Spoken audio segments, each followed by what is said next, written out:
তুমি যদি বাঙালি ফ্যামিলি থেকে বিলং করো তাহলে এই ভিডিওটা তুমি রিলেট করতে পারবে।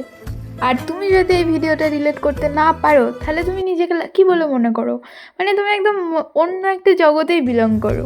ছোটোবেলা থেকেই আমি একটু সাজতে ভালোবাসতাম। বিয়েবাড়ি আসলেই বেশ আনন্দ হতো যে সেজেগুজে যাবো, অনেক ভালো ভালো ফটো তুলবো। কিন্তু আমি যত দিন দিন বড় হচ্ছে আমার সেই ইন্টারেস্টটা মরে যাচ্ছে। আর এর জন্য দায়ী হচ্ছে আমার রিলেটিভরাই। সবাই আমাকে ভাবে আমার নাকি একটু দেমাগ আছে, আমার নাকি অনেক অনেক অ্যাটিটিউড, বাট বিশ্বাস করো এটা আমি ইচ্ছে করেই মেনটেন করি।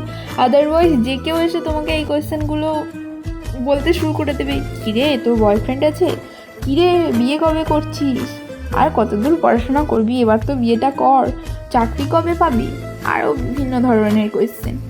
আরে ভাই আমার জীবন আমি বুঝে নেবো, আমি কেন তোকে বলতে যাব। কিন্তু এইসব তো আবার মুখের ওপর বলাও যাবে না, কারণ মা বাবার আবার কী শিক্ষা এই নিয়ে প্রশ্ন শুরু করে দেবে। আমি আবার একটু ইমোশনালও বটে, মা বাবার নামে নিন্দা আবার সহ্য করতে পারি না। কিন্তু এই কথাটা আবার মা বাবাকে বোঝানো যায় না।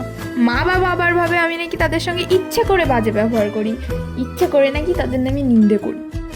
বাট তারা যে আমাকে ট্রমাটাইজ করে এই ব্যাপারটা আমি আবার মা বাবাকে বোঝাতে পারি না।